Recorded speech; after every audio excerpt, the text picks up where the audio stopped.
So how good was the day off? It's cool, man. Good to get away from basketball. Yeah, it was good for us. Just kind of chilled out for a minute. Yeah. Hung out with my friends, you know, decompressed a bit. Got back to work today.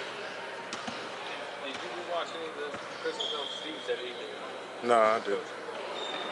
I didn't. I know exactly what went on. So, nah, it's a fun game though. In your mind, what went wrong? Turned the ball over.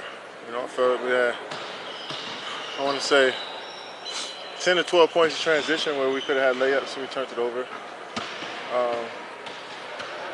Just trying to thread the needle. I think we could just keep it simple and make correct passes, and we'll be fine. And thought defensively we were solid that game. So, but we can't give teams extra possessions. When we turn it over. So, it's gonna be a big emphasis for us. Is that more of an importance on a team like Cleveland that you try to limit the turnovers and don't try to attempt to thread the needle pass? You guys do it a lot, but against Cleveland, they seem to be able to capitalize off of it. That's just everybody.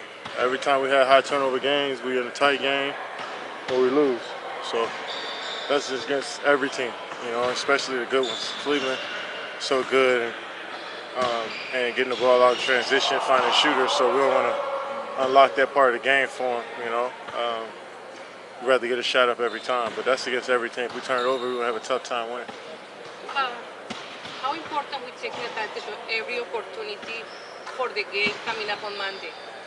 I think, just taking what the defense gives us is important.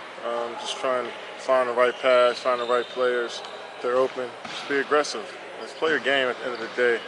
Trying to think too much and just go out there and play. And I think that's what makes our team so good is that we play off instincts and we play with a joy and a passion where we don't really think about too much. We just go out there and play, and coach does a great job putting us in really good positions to be successful. Do you think there was like a relaxation? I mean, you guys went up 14, I think, with like 8 or so. Yeah. Was it almost like, all right, feels like we had it? No, I wouldn't say that. I mean, they made plays. You got to give them credit. Kyrie had some tough shots in the fourth. They got stops and got some momentum. They were at home. Those 2 dunks by Jefferson were huge for them. They had momentum. At home, and we just made some careless plays. But I wouldn't say we relaxed. Against a championship team, and there's no relaxing, especially on Christmas Day. We played hard. We made mistakes. A lot's been said kind of about Steph's 11 shots in that game. I mean, is it him to maybe be more aggressive in Cleveland, or is it maybe a game plan thing to try to get him going on that team? Well, lately he's been aggressive. Yeah. I think not even that Cleveland game. It was games before the end when he'll take 12, 13 shots. So it was just a pattern over a couple games where he was like, shooting in the teens and, low teens and shots. So, but lately he's been getting them up and being aggressive and playing his game. He's been looking great since that Cleveland game. I think he's been playing on another level. So. It's all, like I said, man, it's all a learning process. We're figuring each other out, and I think we're starting to get close.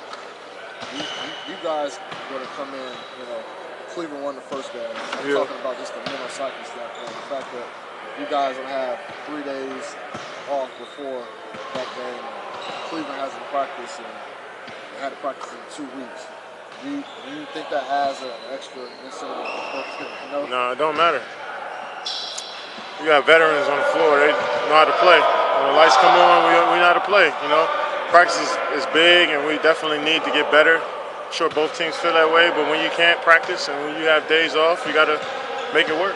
And so come out there and compete, play our game, and they're a championship team. This is a championship caliber team, and we know we want to run. We know what defenses we want to play. We know our scheme. So once you got that continuity, I guess it helps when you miss practice. You guys won the last 3 games.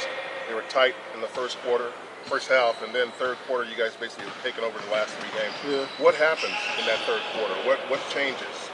We kind of regroup, make adjustments. I think last few games, teams have been, spreading us out, hitting it, making tough twos over us. I think late in that first half against Detroit.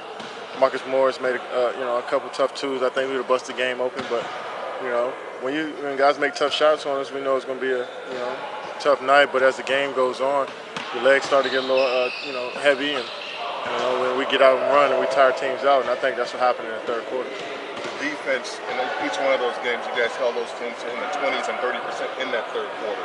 Is that just an intensity level that's rising, or what's it? I think just sticking with. I think the first half, like I said, teams are up to play us. They're gonna play their best game against us. So shots that we want to give up, sometimes they make, and that kind of spreads us out a little bit, and then they start to get stuff in the paint, or so some bad breaks our way. But as the third quarter, we stick to what we do, and they start missing shots. And I think that's just for us keeping our foot on the gas on the defensive end, and forcing contested jump shots and rebounding and getting out and running. Is there a sense that when you do have a game like this, where at halftime it's within a few points, that you can put together a quarter or a period to kind of open things up? I think we just know just to be patient, and obviously we want to start well, but we're not going to expect to blow every team out in the first, second quarter. Just be patient and know that it's a long game, and that at some point our defense is going to start to generate turnovers and miss shots, and we'll get out and play our open court game. Is Monday game bigger than any other regular season game? I wouldn't say it's bigger. I mean, I think it's going to be the atmosphere of that game is going to be a playoff atmosphere, but I wouldn't say it means anything as far as if you win this game, what do we get?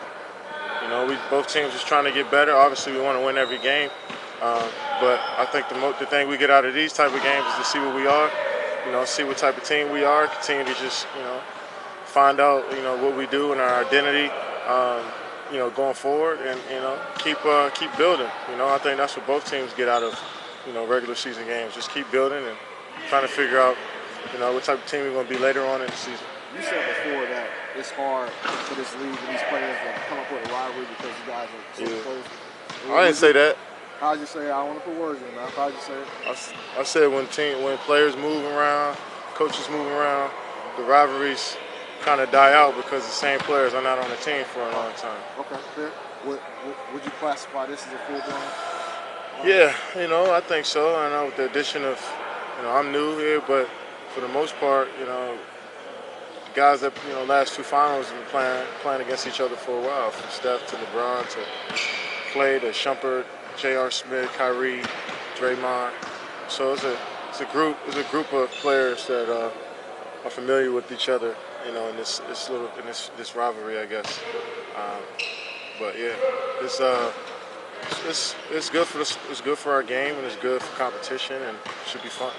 Some guys say that there's a little extra juice when you have a game where everybody's going to be watching. Do you feel that way, or is that something different? Man, my grandma and my mom watch me every night, so I gotta play. So yeah, when they watch me, that's more pressure than anything else. So shoot, like I said, man, I keep saying, it's gonna be a great atmosphere against a great ball club, and we're gonna see how it plays out. Mom and grandma critics? Yeah, after every game they text me, and so I know they're watching. That's most important to me. What's their biggest pet peeve about you? They don't criticize. They don't. They just give me support.